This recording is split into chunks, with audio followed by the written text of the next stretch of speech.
Put this in the centre and roll it from side to side, and that will squeegee the water out completely from underneath that deck. When you dry it out as it comes out the side, the water will come out from underneath it, and as this rolls over the top of the water, it'll soak it up. And once that's done, that's when I put the softener on it. So just a tip that I forgot to tell you about. Just a quick introduction to a great product that I found for doing rust effects, like on exhaust and things like that, or even if you want to have a knocked out tank that's been sitting and rusting in the weather. This stuff is just unbelievably easy to use and has great effects when it's finished.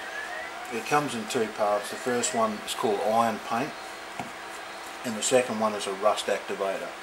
So obviously this has got iron flecks all through the paint. You paint it on, let it set.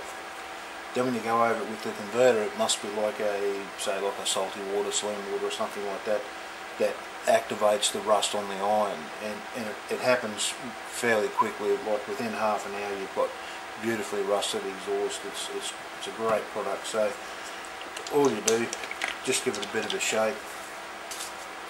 And on exhaust it's easy because, well, especially on this particular tank, the exhausts are far enough away from anything else. You don't have to worry about using a fine brush to paint them. So all you do is just put this on fairly liberally.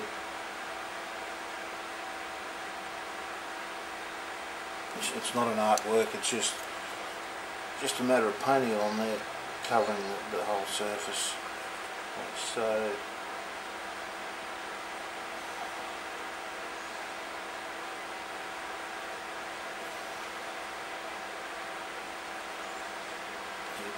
Back, we'll do a bit on the back here.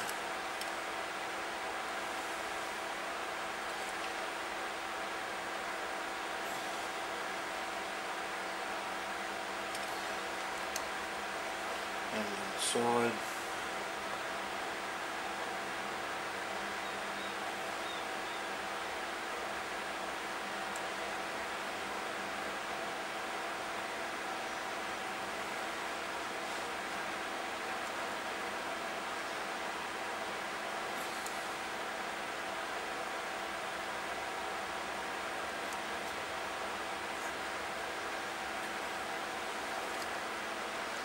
Okay, so we'll let that dry now. Once that's dry, we'll put the rust activator over the top. Again, you just brush it over the top and let it sit, and fairly soon you'll have nice rusted exhaust systems on there. Now this stuff I did buy from a hardware shop, but they don't stock it any longer, but I've looked around and you can get it from art shops, some art shops. So keep your eye out for this product because it's really worth the money. Okay, so I'm going to start doing a wash now. Now, there's two different things you can do with washing. One of them is called a filter, which you have a really watered down pigment, so there's barely any colour in it, and you brush it over the entire tank, and that will actually change the paint. It will actually change the tone of the paint and leave a little bit of an uneven look about the paint. So that sort of ages the paint, if you like. Now, that's typically called a filter, but it's a type of wash. The other type of wash is a pin wash, where you have still fairly watery pigment, but not as watery as with the filter. And what you do is you have a pointed brush, you just dip it into one of your seams, and the liquid will be pulled out of the brush into the seam and run along the seam, and that'll darken all your seams and any detail, you pick out any detail like that. Now, what I'm going to do, which I've done this before and it worked out okay, and we'll see how it goes this time, is a wash and a filter all in one, which that means the consistency is thicker than a filter, but not as thick as a pin wash. So what I'll do is I'll go over the whole tank with it. It'll darken it somewhat, but it'll also age the paint on there nicely. And the second time I'll go over and I'll pick out the detail, I'll put extra on around the detail, and that just saves me mixing up two batches of wash. So I'll just start doing that and we'll see how we go. Now I've put a basic wash over the whole thing. You won't be able to see it through the video camera. We're going to take some stills to show you what it looks like with just the wash brushed on there. And because we've got that clear coat of future floor polish on there, what we can do is you clean your brush off in clean thinners or clean shellite as I use, and brush over the areas that shouldn't have stains on it, and it'll leave most of the liquid inside and around the details, but it'll take off the stuff on the flat surface, and that will actually give the paint a dirty, used look, and will leave the detail, the wash in around the detail. So that's another reason why we use Future. It's a great idea putting Future on there, because that allows us to be able to clean it off. If we make a mistake, we do a part, and after the wash it looks terrible, we can actually clean it off. So I'll take some stills and show you what I mean.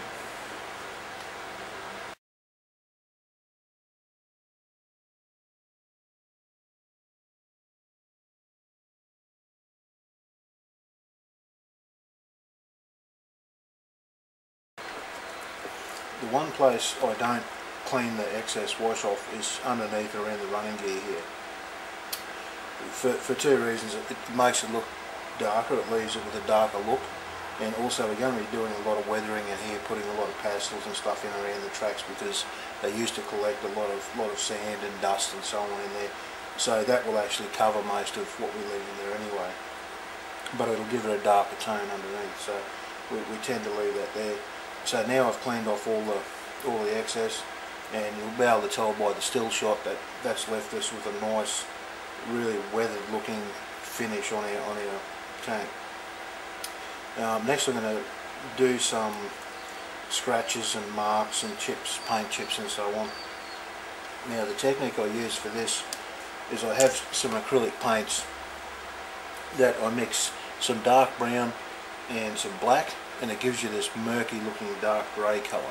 And I then use a really fine brush, and I'll go along and I'll pick out edges where there's hinges. I'll put a few marks around hinges, and then just little chips on the paint just in the middle of nowhere, like you would expect on a tank where they've been moving tracks on and off and jerry cans and lots of heavy equipment, and now and then they will drop it and it will chip and knock the paint around, especially up around down the side of the guards here where a lot of stones and stuff would have been flicked up and taken a lot of paint off.